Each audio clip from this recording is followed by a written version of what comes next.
Bonjour à toutes et à tous, j'espère que vous allez bien.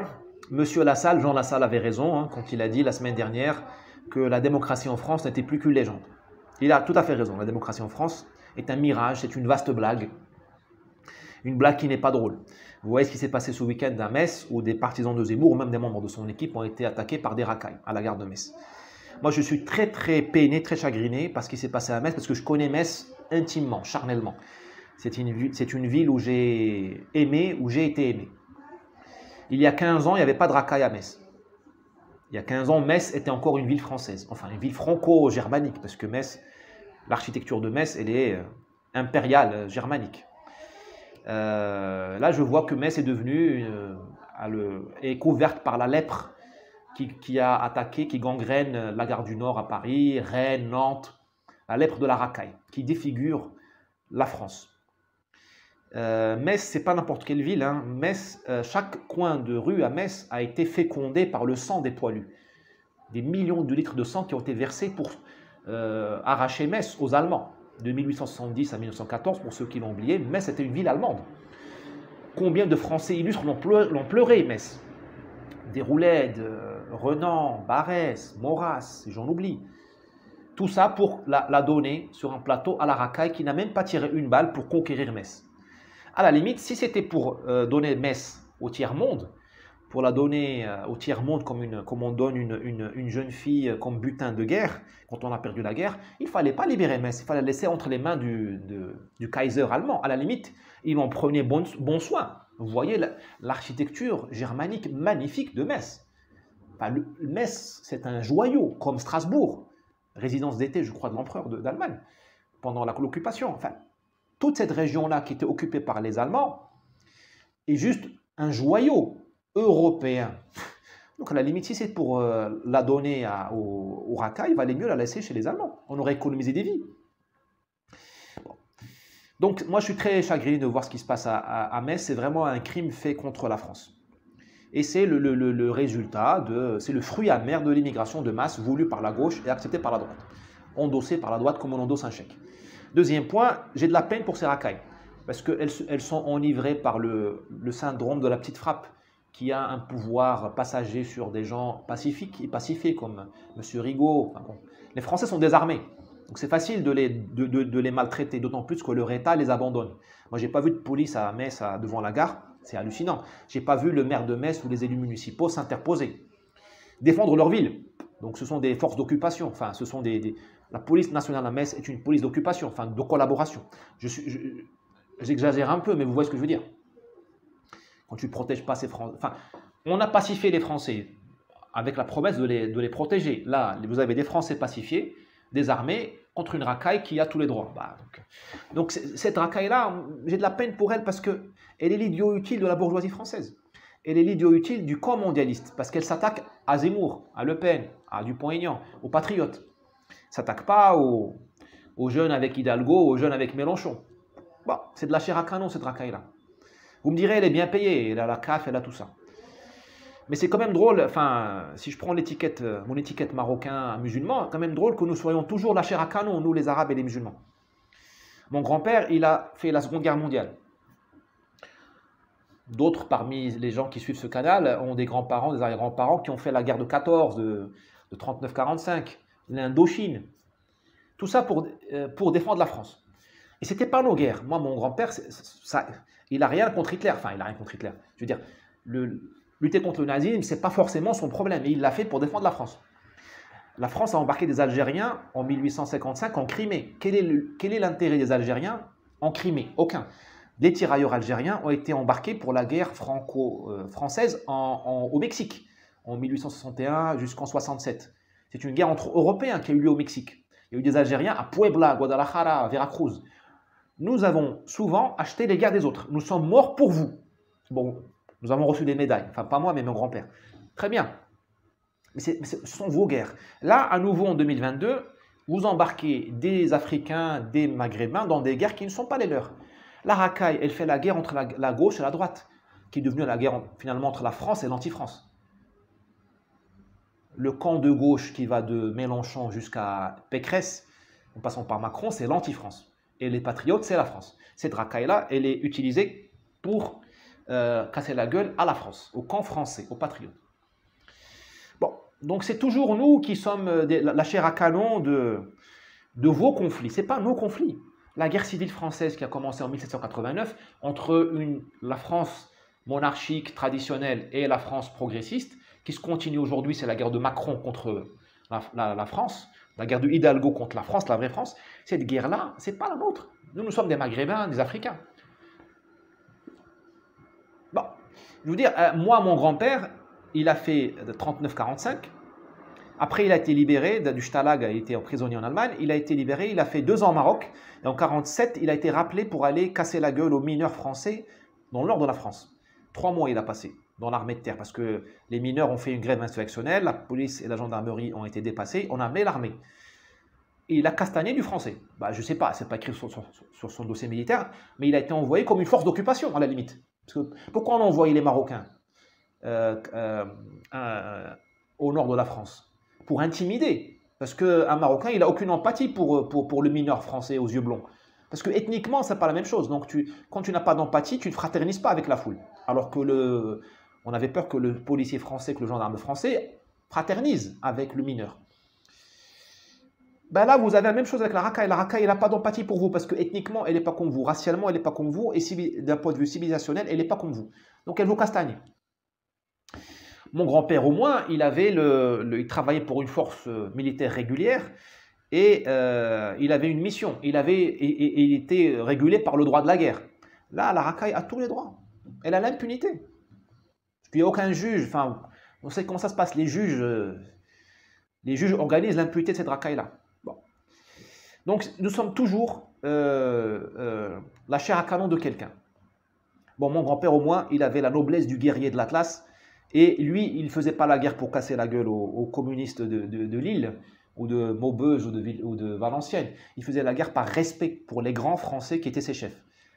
Les Lyoté, les Guillaume, les Join, les Noguès, les Végan. Là, c'était des grands hommes français. Ce n'est pas les Français d'aujourd'hui.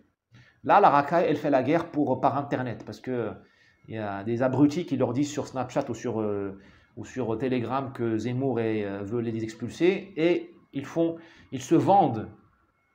Ce sont des mercenaires qui se vendent pour pas cher. C'est une vieille tradition française d'avoir des mercenaires. Même Louis XIV, Louis XV, Louis XVI avaient des forces. Il avait les Autrichiens à Versailles. C'est toujours bien d'avoir une force étrangère pour castagner son propre peuple parce qu'il n'y a pas d'empathie. Il n'y a pas d'empathie, donc c'est facile de faire du mal. Donc un jour, ce sera mon dernier point, un jour cette racaille va se retourner contre le camp mondialiste, contre la gauche française, contre Macron. Et là, je voudrais bien voir ce qu'ils vont faire. Parce qu'il n'y a pas de déjeuner gratuit, il n'y a pas d'impunité dans l'histoire.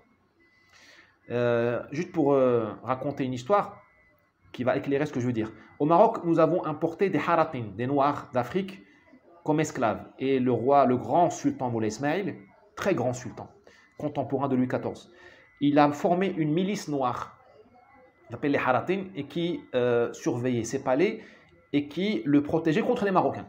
Pareil, la barrière ethnique raciale faisait que ces gens-là pouvaient castagner les Marocains sans avoir de scrupules.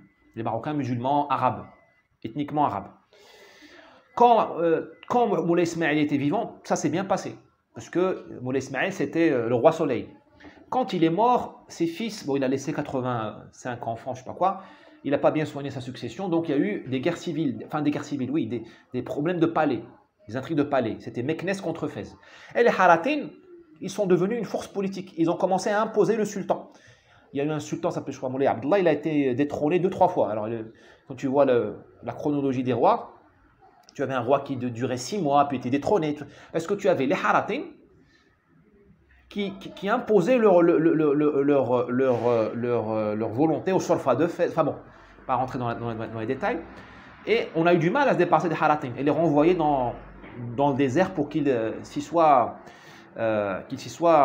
installés et pacifiés. Le désert, c'est une banlieue.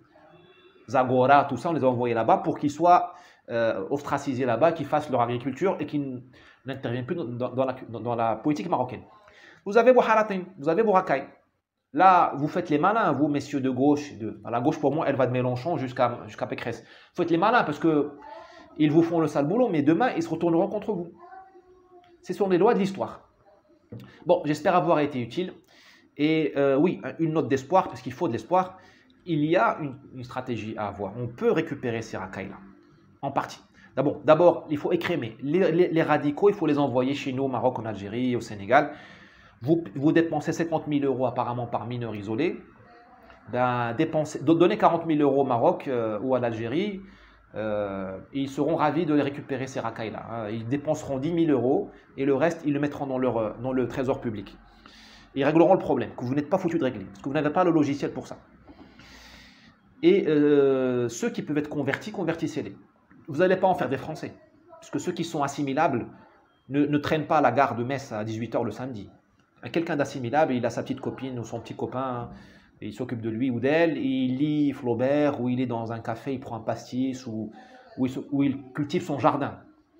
Il n'a pas de temps à perdre à cracher dans le métro ou à manger un kebab devant une gare, un samedi soir. Bon, ils ne sont pas assimilables. Mais vous pouvez leur donner un statut qui est un statut que j'appelle d'associé. J'en parle dans mon livre, de la diversité au séparatisme. Donnez-leur un statut d'associé qui est un statut au rabais, pas de français, ni d'assimilé. Pour moi, je vois une société où il y a deux statuts. Français assimilé, noir, arabe, tchétchène, assimilé, il a les droits d'un français de souche.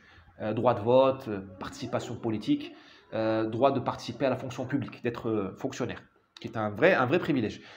Tu ne joues pas le jeu des Français, enfin tu n'es pas assimilé, tu es associé, tu vis en France, mais tu ne nous embêtes pas. C'est-à-dire que tu respectes le code pénal. C'est le syndrome, enfin c'est la politique de la fenêtre cassée de Giuliani. Première erreur, ciao. Et tu as moins de droits qu'un assimilé. Et croyez-moi, ces gens-là, ils n'ont pas besoin de l'égalité. Vous, les Français, vous vous trompez. Vous leur dites égalité. Ils ne veulent pas de l'égalité. Ils ne veulent pas être vos égaux. Ils veulent juste avoir un statut. Ils viennent de sociétés de statut.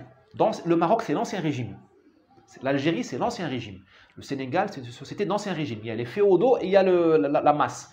Il y a le tiers-état, il y a les corporations. Donnez à ces gens-là une place. Ils ne veulent pas être libres. Parce que la liberté, sa responsabilité, ça les énerve.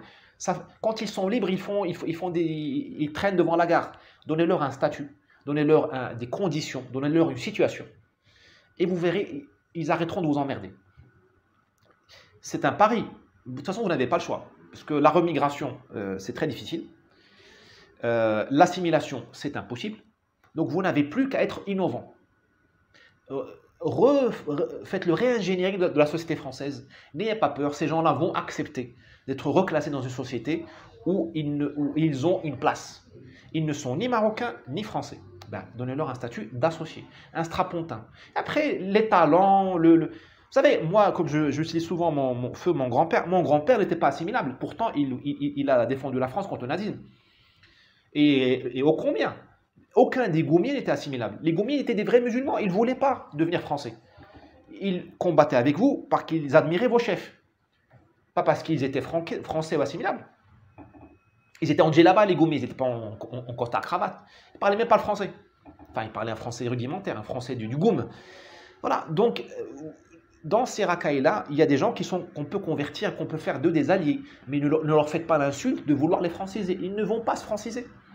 Donnez-leur un cadre. Service militaire, service civil, ce sont des rituels d'initiation. Initiez-les à quelque chose. Donnez-leur le plaisir de gagner quelque chose dans la vie. Là, dans la vie, ils n'ont rien gagné. Ils reçoivent la CAF juste parce qu'ils sont nés en France. Mettez-le au service militaire, mettez-le au service civil, qu'ils passent par des rituels de passage, le parcours du combattant, et dites-leur, voilà, tu as passé le parcours du combattant. Tu as passé avec succès le service militaire. Et là, le type, il a quelque chose à lui. Il y a des souffrances qui libèrent. Il y a des épreuves qui libèrent. Là, aujourd'hui, vous leur donnez tout sur un plateau d'argent. Et bien sûr qu'ils n'ont pas de gratitude par rapport à vous. Parce qu'on ne valorise que ce qui est difficile. On ne valorise que ce qui est difficile, que ce qu'on a conquis avec la difficulté. Donnez-leur un cadre, donnez-leur un parcours du combattant. Ils vous seront reconnaissants et en plus, vous réglerez vos problèmes. Voilà. L'espoir existe, mais pas pour les gens qui vivent dans un monde livresque académique. La vie n'est plus un livre. Enfin, on est dans comment dirais-je, on est dans un cockpit d'un Boeing. Et là, le Boeing, je ne sais pas pour ceux qui pilotent, il crie terrain, terrain, terrain. Là, on va se cracher là.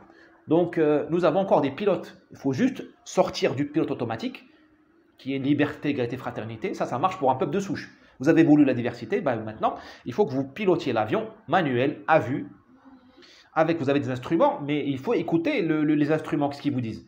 Les instruments vous disent, ces gens ne veulent pas être pilotés avec la liberté, l'égalité, fraternité. Ce ne sont pas des vrais Français, ils ne le seront jamais. Donc, il y a de l'espoir. Le Boeing, l'Airbus, si vous voulez, il n'est pas condamné à se cracher. Mais il faut que le pilote ose écouter les instruments et regarder. Balayer, regarder au-delà du cockpit. Hein. Il faut qu'on voit la vraie France telle qu'elle est devenue. Voilà, j'espère avoir été utile, avoir été clair. À demain.